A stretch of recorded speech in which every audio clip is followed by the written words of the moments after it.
Buenas tardes, chicos, ¿cómo andan? Bueno, vamos a iniciar esta videoclase. Bueno, como ven acá en pantalla, chicos, damos inicio a lo que es la unidad número 3 de literatura de cuarto año. El tema que abarca la unidad número 3 es la épica medieval, fundamentalmente española, ¿sí? Recordemos que veníamos de tratar lo que era la épica clásica, que se desarrolla en la edad histórica que se conoce como la antigüedad, y abarcaba a la épica griega y a la épica romana. ¿Sí? En las clases anteriores, en las unidades anteriores, hemos visto las características de este tipo de épica. Ahora, en la unidad número 3, pasamos a lo que es la épica de la Edad Media. ¿Sí? Recordemos siempre el concepto de literatura épica. Lo épico hace referencia a las hazañas de un héroe, ¿sí? Lo épico se relaciona siempre con las aventuras y las proezas que realizan los héroes. Bueno, vamos a dar paso a la próxima diapositiva. No tapo. Bien, dentro del contexto de la Edad Media, que habrán visto en historia, es un periodo histórico que abarca desde el siglo V hasta el siglo XV. Dentro del periodo de la Edad Media, lo que es la literatura épica toma el nombre, toma la forma de cantar de gesta, como les pongo acá. Gesta, la palabra gesta significa las hazañas realizadas por alguien, por una persona. Y este de gesta, en realidad son poemas narrativos, ¿sí? Poema porque está estructurado en la forma de un poema, escrito en versos, y narrativos porque van narrando, contando una historia. Se le ha llamado cantar de gesta porque en su mayoría eran justamente cantados, recitados, ¿sí? Estos poemas. Bien, les puse acá en este esquema conceptual las características de estos cantares de gesta. Lo fundamental y va a marcar la diferencia elemental entre la literatura épica clásica que vimos unidades anteriores y esta épica medieval, es que ahora en la épica medieval desaparecen los dioses y las fuerzas sobrenaturales, ¿sí? Ya no va a haber más criaturas sobrenaturales, ni la figura de las sirenas, ni del minotauro. Simplemente el héroe va a ser un personaje histórico real, un hombre de carne y hueso, que se va a destacar por realizar determinadas hazañas, determinadas proezas, ¿sí? Que van a tener un valor para su comunidad. ¿Sí? Pero ya no va a estar ayudado por dioses ni por ninguna fuerza sobrenatural.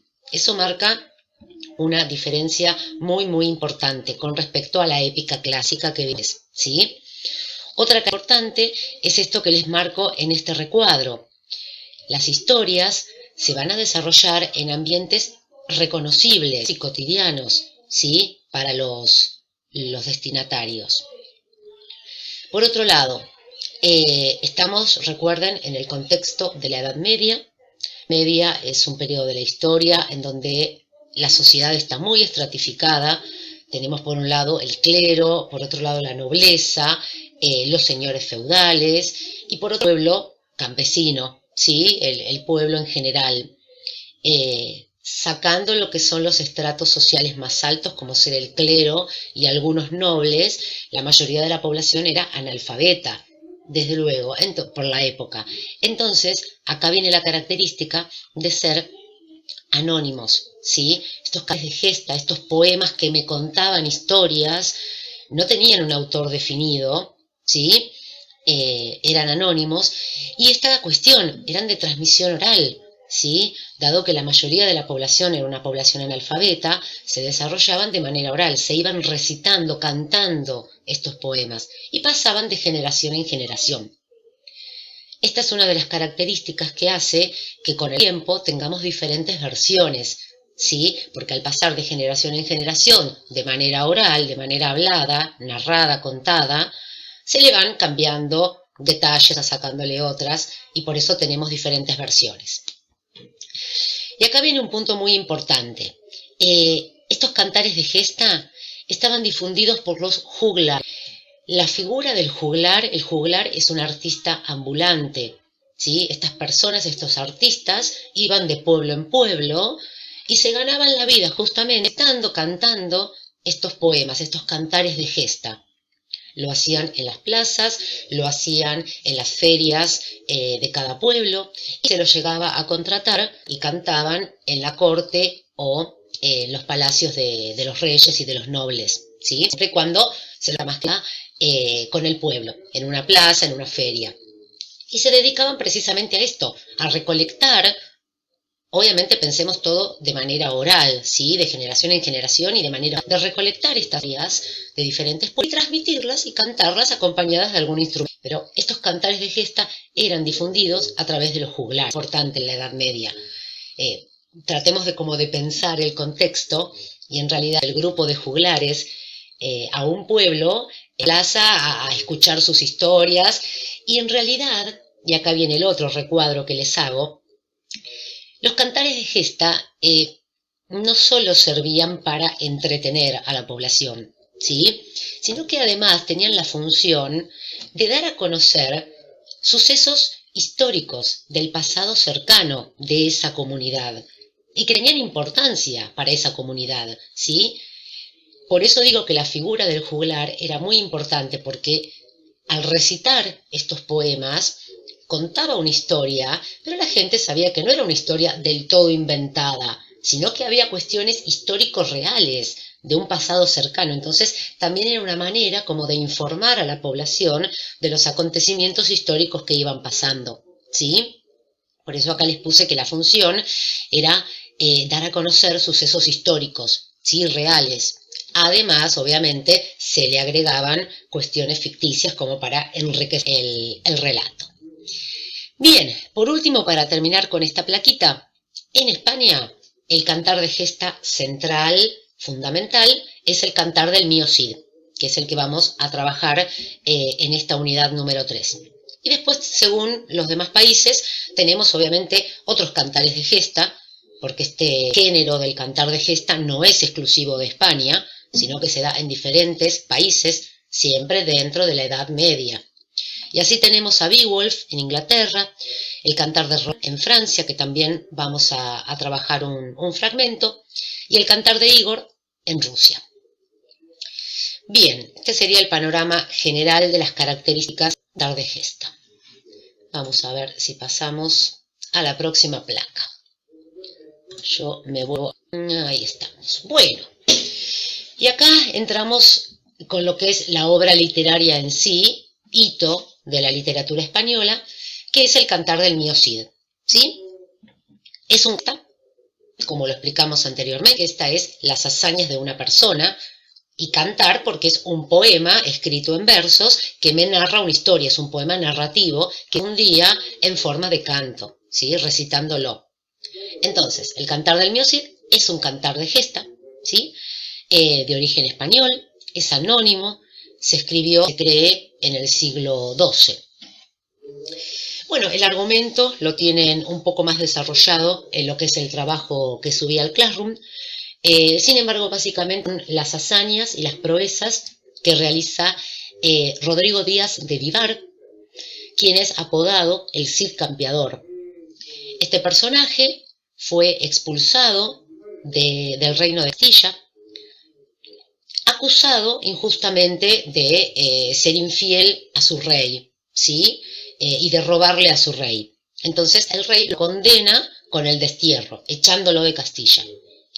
Y en ese destierro que se va, no se va solo, sino que se va con un grupo de vasallos y de amigos fieles, y en ese destierro va realizando diferentes aventuras, diferentes proezas en nombre de su rey, con la intención de ganar riquezas, ofrecérselas al rey y que éste le pueda otorgar el perdón y recuperar el honor. Es como que todo lo que va a demostrarle al rey y que sigue siendo fiel a su rey.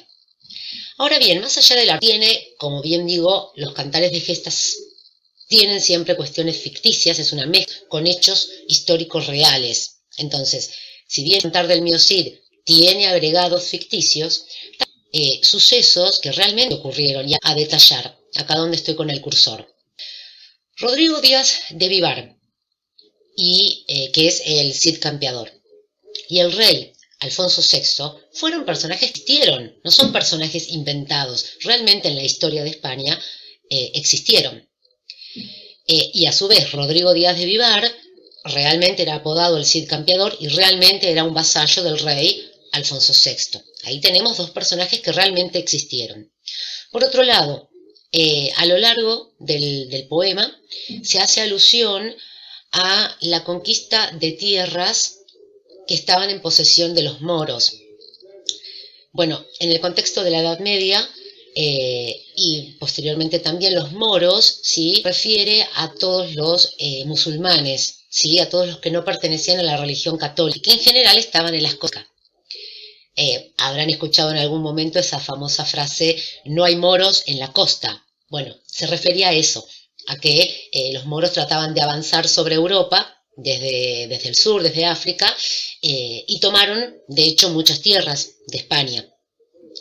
Entonces la obra hace alusión a una época histórica real de España que se conoció como la Reconquista, que era que muchos reinos españoles se enfrentaban con los moros tratando de recuperar las tierras que estos moros les habían ocupado. ¿Sí? Fue un periodo histórico real.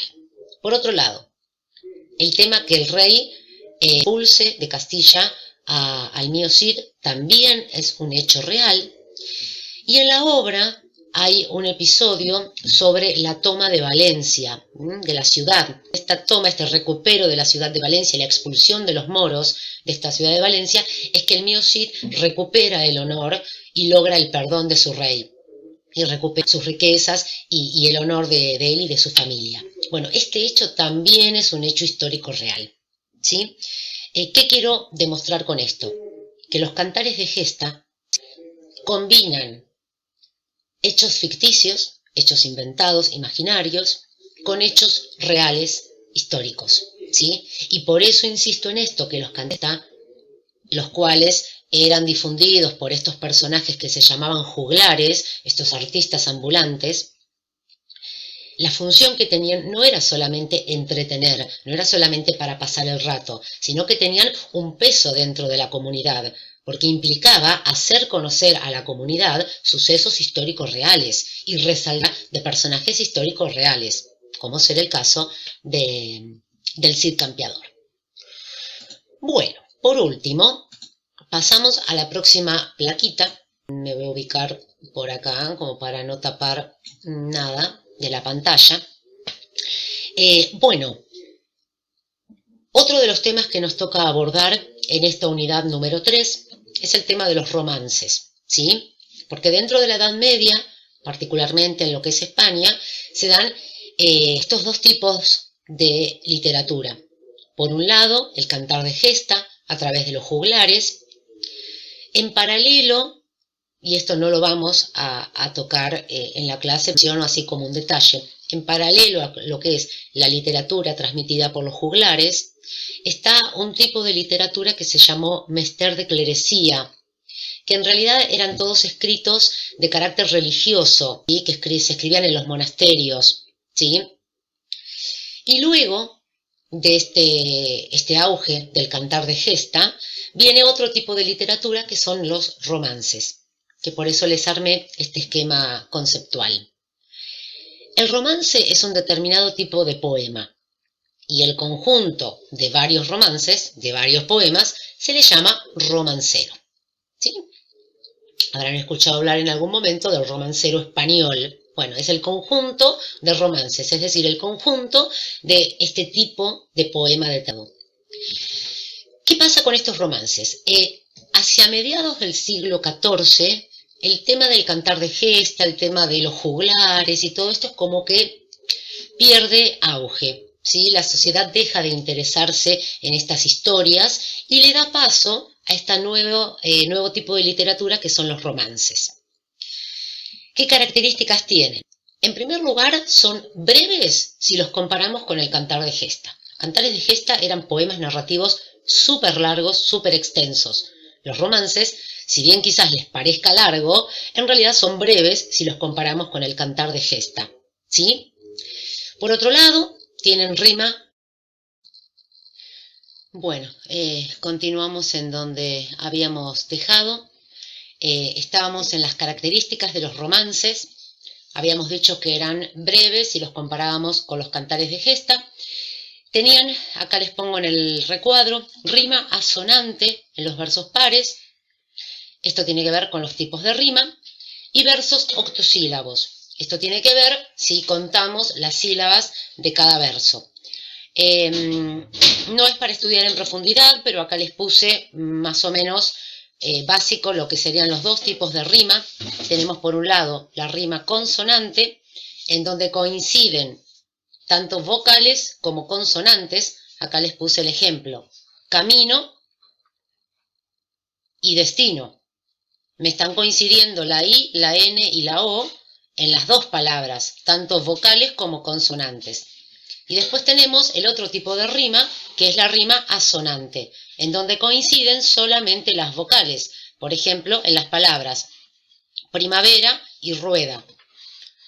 Primavera me está coincidiendo la E y la A, lo mismo que en rueda, la E y la A. ¿Sí? Bien, entonces estos romances lo que tenían como característico era el uso de rima asonante. Ahora bien, estos romances también podemos tener una clasificación. ¿Cómo clasificarlos? Según la cronología o según su temática. Por la cronología tenemos los romances llamados viejos y los romances nuevos. Los viejos son todos los romances previos al siglo XVI y eran de carácter anónimo y de transmisión oral, que se pasaban de generación en generación, al igual que los cantares de gesta, ¿sí? Sobre todo este concepto de ser anónimos. Y luego, del siglo XVI en adelante, ya entramos en lo que se llama el romancero nuevo, que son todas esas obras con autores definidos, ya no anónimas, sino que sabemos quién las escribió. Y dentro de este romancero nuevo tenemos como principales representantes a Góngora, Francisco Quevedo y Lope de Vega. Y luego, por su temática, tenemos romances épicos históricos y romances líricos. ¿Qué pasa? Cuando el cantar de gesta ya agotó su auge y entró este nuevo tipo de literatura que son los romances, muchos romances continuaron con la temática de las aventuras de los héroes, ¿sí? Y ahí están los romances épicos históricos, que siguen contando las aventuras y las proezas de los héroes, siempre en relación con las cuestiones históricas. Sin embargo, con el correr del tiempo, esta temática histórica y de los héroes ya como que se agotó y dio paso a los romances de tipo lírico. La palabra lírico tiene que ver siempre con la expresión de sentimientos. Cuando hablamos de poesía lírica, de romances líricos, es porque la temática tiene que ver con expresar sentimientos del autor, sensaciones que el autor quiere transmitir. Bueno, hasta acá es un brevísimo análisis de lo que sería la unidad número 3, en donde estamos, recuerden, ubicados en el periodo histórico de la Edad Media. Como tipo de literaturas tenemos fundamentalmente los cantares de gesta, que abarcan la mayor cantidad de tiempo, ¿sí? Y luego de los cantares de gesta, ya hacia finales de la Edad Media, estamos hablando del siglo XIV, aparece este tipo de literatura con los romances. Bueno, espero que les haya sido útil esta videoclase y cualquier cosa me consultan y nos vemos la próxima.